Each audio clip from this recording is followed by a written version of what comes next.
Hi, I'm Dave, And I'm Kristen. and we're choicing down a product design studio in Austin, Texas. And this is The Clearing. Today we're going to talk about fear, uncertainty, and doubt, also known as Ooh. FUD. At Choicing Down, we work with innovators and entrepreneurs who deal with the unknown. This is where innovation lives. This is kind of like a journey or an adventure in the way that we feel it. And you're going out into territory that has been unexplored and it's very unfamiliar. And when you encounter unfamiliar things, unpleasant emotions show up. Like you feel ungrounded, all of these kinds of things. Um, and so the most common of these unpleasant feelings is fear, uncertainty, and doubt. These are a really natural response to the unfamiliar because the unfamiliar is odd and can seem dangerous. Yeah, and usually, like, it's pretty normal that when people feel something unpleasant or odd or dangerous, they want to avoid it or maybe, I don't know, run the other way or pretend it's not happening. There's like tons of ways that we work with fear, uncertainty, and doubt, just generally speaking in everyday life. And there's yeah, this also happens when we're doing innovative work as well. So what I'm trying to say here is that FUD, it hides in plain view. So you might not even realize it's happening because we're so used to it's just a natural response to something that's unpleasant or difficult or challenging. Uh, you know, the ways that we've noticed it in work is partners start arguing about inane details of Mhm. maybe like a stupid meeting, like a silly meeting, and then all of a sudden they're off to the races in some like argument. Maybe it's because the meeting is about something that is triggering someone, and FUD is in the room. It's kind of like co-piloted that person's whole body and wreaking havoc in the ways that it does. Yeah, like there. I mean, I can think of examples of myself being in a founder or co-founder position, and we're pushing towards, maybe a fundraise or something that has a lot of pressure, and we're trying to get something out the door, and you're in uncertain.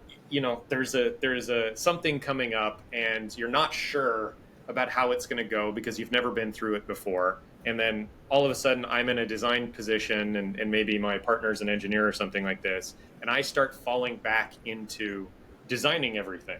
Everything becomes design, right?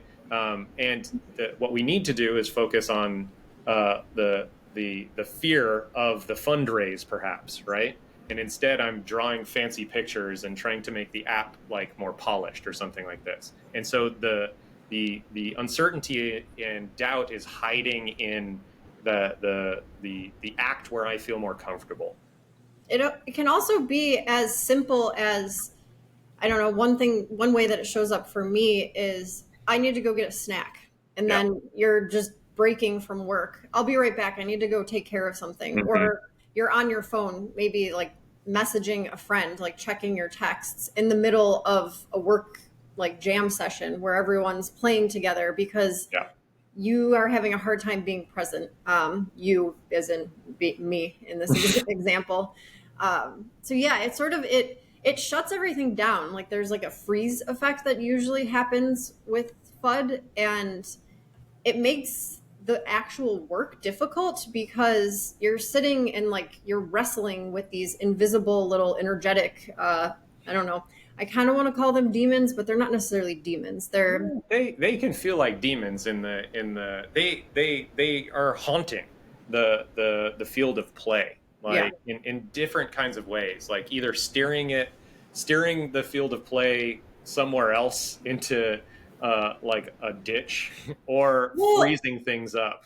Yeah. I think what fear, uncertainty, and doubt, what they're going to do is steer away. Like it's in, I don't know, what they're trying to do is navigate back to certain Yeah. territory and Yeah. known territory because everything's more comfortable there. Like Totally. everyone can like calm down.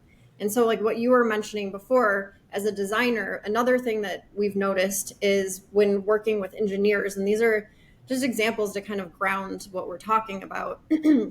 we we've seen this so many times with engineers and developers. We're trying to figure out it's like beginning sketches potentially of a product or an experience that we're working on. And you've got one or two engineers that are quietly sketching out an entire like architected infrastructure for a back end that we're just prototyping. Like we don't need to go there right now. And it's because that's where they're comfortable. And then when they're bringing like these schematics of like we could do it this way and we could use these services, everyone's looking at them like why we don't need to do that right now. And Yeah. it's not that it's not useful later, but at this point in time it's not where we're at. We're in this more unknown area. So Yeah, but it's trying to manufacture certainty in a place that is uncertain, and the mode of coming into certainty is to move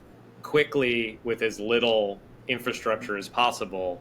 And but that's really, it's unpleasant at first because you are going to have to encounter all of the things that you don't know, and yeah. all of it will be unfamiliar, and you don't know how it's going to turn out. And so yeah, I really like this sense of fear, uncertainty, and doubt as critters, and they're trying to help. They're like, let's get you back to a place where you're more comfortable. Yep. Yeah, Yeah, and what we found is that the trick is to attune our senses to noticing when they show up, because necessarily they're not bad, they're not negative. What they're telling you is that you are encountering something novel and new. And this is where it's a bit confusing, and most people won't understand. Well, why would you keep going into this? Like, why would you keep going into unfamiliar land? Why do you continuously set out on this adventure or expedition day after day? That's the work of innovation. That's the work of founding something. So we are trying to become not only comfortable in that discomfort, but we're trying to work with the FUD to help show, okay, we're onto something here. If I can work with the FUD, then potentially there's a pattern, a piece of the puzzle that we can pull out of the space that we find ourselves in right now.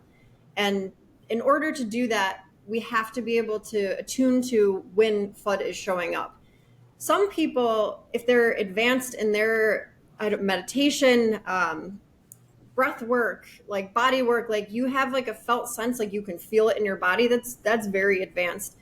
We typically, what we like to attune to, and when we're working with clients and teams, we can't feel what's in everyone else's body, so we start looking for the symptoms and just the patterns for how it shows up in people and how it kind of moves and pulls teams out of focus. And that makes it a lot easier to navigate through the space then. yeah. I mean, there are a lot of tendencies, and if you have been in product teams or innovation teams, like you have most likely seen all of these kinds of things, and an intuition develops around this. Like we are headed off in some other territory. It can feel frustrating. It can feel sort of tense. The flow sort of disappears, and all of these are part of the process, right? And you can force your way through it, which sometimes works, but it is really energetically intensive.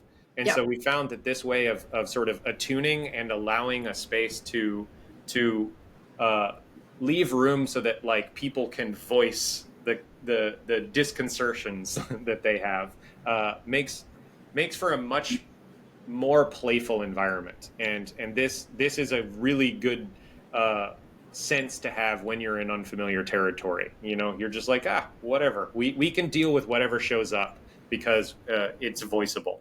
Yep. So we're creating a clearing. There's a Yeah. reason the podcast is called The Clearing. A lot of the work that we're doing, and it's a fractal, it gets a bit meta sometimes, but creating a clearing for the type of work that we're doing is one of the most important things that we do in our practice. And from this perspective of FUD is we're creating a space where FUD is not only welcome to show up, and it's usually not something that people welcome into the room. We have a lot of cultural and like societal assumptions around when people are uncertain or feeling scared. We don't like that. We like to see someone with bravado and courage, and they're certain about how things are going to work, especially from leaders and founders. Shouldn't you know where you're going? How are you supposed to lead if you don't know and you're not totally certain how things are going to shake out? that's just, it's not the reality of it. It's kind of, there's a myth there. So in within the workspace and within certain contexts, it's completely normal to not know exactly what you're doing, to feeling a bit vulnerable, and it happens often in the work that we're doing, the types of work that we're doing. So we're creating a space where we're trying to shuck off that, first of all, like the individual felt sense of discomfort and working with that discomfort, and then this like broader cultural social sense of you're not supposed to feel that, and then the secondary emotions of like shame and embarrassment that I am feeling scared right now. So we create a space where we welcome those feelings and we can talk about them, we can play with them. Sometimes it's funny, and that it's necessary. So we've got a couple practices that we wanted to talk about to showcase how we work with FUD. And honestly, they're dead simple. So we think anyone could kind of pick this up and play with them. Yeah, and just sort of a noticing about this, like the nature of courage in relationship to these things is encountering them and holding the intensity of these emotions. Um, and it's different than ultimate certainty. Ultimate certainty tends to be not true and lead you astray. And I think it is a lot of the time a symptom of fear. Yeah. Because you believe that you must have a vision and an answer for everything as a leader. Yep. And Yep. what you're doing there is you're narrowing your focus to only what you can see rather than what we can all feel as we move together. And so the orientation towards like, man, I don't know right now. I think that what as a leader, I think that we might know, but I am like doubting my vision right now. And so getting that out into the mix and starting to play with it, somebody else probably has the wayfinding there. So Totally. anyways, if you want to open up the practice. Yeah, well, you just said something. There's times when, and this happens with Dave and I a lot, like I've lost the vision. Like, what are we doing? What is it in service of? And when you have a space, a clearing where it's acceptable to voice these kinds of doubts, someone else will fill in. And what we do for each other is, okay, let me remind you, would it be helpful if I reground us in what the vision is? And then we'll spend time talking about that. Yeah. And if you have a team that can do that for you as well, that's great. You're going to need that along the journey, because sometimes you lose sense of direction. You lose because it's kind of like being in, I mean, it's like an alternate reality a little bit, Yeah. doing innovative work, because it's not, yeah, I kind of want to say it's not like consensus reality. It's not like going to the store or going to a restaurant and meeting up with your family for dinner. All of these like super well-known, well-trodden paths. This is quite different. So the likelihood that you're going to get turned around and turned upside down and not quite know what's happening, and then throughout the whole process, like becoming exhausted and I don't know, like bedraggled. Like this is just part of it. So if you're not voicing that you're uncertain at times and your team can't come support you, it's a little sus. Just Yeah. saying. Yeah. So I mean one of our simple practices, like we effectively, before we engage in like a work jam or a session or something like this, sort of do a FUD check-in. Yep. Especially when we're moving into territory that is really uncertain. We're like poking into something that maybe we haven't done before, but we have an instinct is going to move it forward, and we're not carrying maybe a lot of momentum. We're just starting out. Yeah. For example, when yesterday was the 4th of July and we're recording a podcast this morning, the day after. Yeah. We've never recorded a podcast on this topic, and it's only, I think, like our 4th podcast episode that we've released. Yep. We check in before the podcast episodes, like what kind of FUD are you experiencing? What do you got? Because what critters are showing up and where are they trying to take you? And again, so there is this noticing. The critter thing. They are trying to help you get back to familiar territory, and if you can encounter them and voice them and be in relationship with them, they are usually like the key to opening up new energy. And so this is super important. If you can be playful with them, like all the better. So The FUD check-in doesn't need to be like a sort of somber, like I'm No. terrified, bummer kind of thing. It might be sometimes because there's a lot of energy in the room that's sort of negative. But typically, if you can get to a place where like, hey, who's got the best FUD right now? Like the most lunacy that you can bring to this thing. I've got a fear that I'm going to be devoured by wolves if I like write this paper or whatever the hell it is, right? Or like I am so uncertain about this that I am inventing like new realities left and right. And I know that if we drop into the work, I'm going to create 4 new products. And so like I've got great ideas for those, but that's not the thing that we're doing. So and if the rest of the team can sort of hear those things and feel into them, then there is a settling to know that there is the possibility of bringing these things out, and they're usually ridiculous. So the ridiculousness like of the characters of fear, uncertainty, and doubt, like it can produce a looseness Yeah. that makes the field playful. There's also a bit of contagion that's associated with the critters, and it Yeah. goes both ways. So when it's like the uncomfortable valence where it's not voiced and someone's feeling this discomfort and they're bringing it into the group, it sort of catches. Like if you have even like a little bit of it in you and you feel it in them, it's totally unspoken. And then all of a sudden you're starting to feel it more. And then maybe the person next to you, it kind of travels like that. And the inverse is true as well. So if someone does voice that they've got one of the critters and that they're not feeling comfortable, if you hear that and you also maybe had a piece of that, or maybe even you just have empathy for that feeling, it it's yeah, I mean it's energetic. It's a little bit woo, but it helps release and loosen these feelings in other people. So maybe you share a sensation of FUD and someone else voiced it for you. Maybe you had a little bit of shame and embarrassment. You didn't want to bring it to the table. Someone else voicing it can create this opening and like help you kind of shake it off as a group. So that's what we're doing. And it's an opening solve, but it's also something. So the second technique or practice is just during a session being able to tap in just to say that you're noticing that someone maybe is wandering off or getting distracted. And again, what part of our work is as producers, as product designers, when we drop in and we're working with clients, we're looking for these telltale signs and we start probing and helping people open up about the FUD that they might be experiencing without, like Dave and I have a practice right now where we could just ask each other directly, like, are you experiencing FUD? It's become something that's so open that this doesn't trigger us to shut down.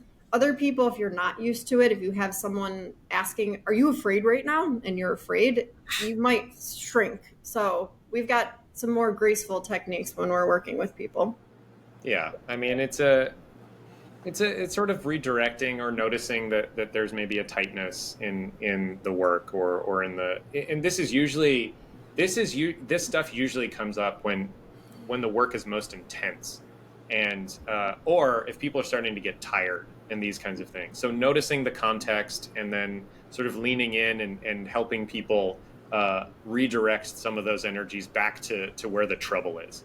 And if we can get through those things, the energetic creative releases become significantly more potent, and we all feel significantly better.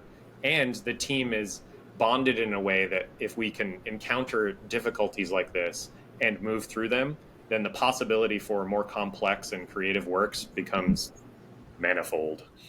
Totally. And ultimately, what's happening is that these critters that we all experience and have relationships with, they start to form a more trustworthy and kind of sound relationship with you Yeah. as someone going into the unknown. So instead of flipping out, they become a little bit more chill. They're like, okay, the last time that we did this, she acknowledged us and like kind of was like, we're going on a journey and I hear you that you're afraid. We're gonna keep moving through though. So as you do this as an individual and with a team, what happens is the critters kind of come along for the ride and they help us sort of wayfind. We can figure out, oh, this is new territory for us. Maybe there's something ripe worth exploring here.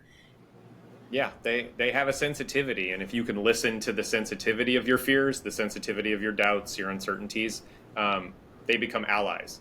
And this is such an odd thing that I've only really encountered in artists and innovators who have done a lot of work in unknown territory.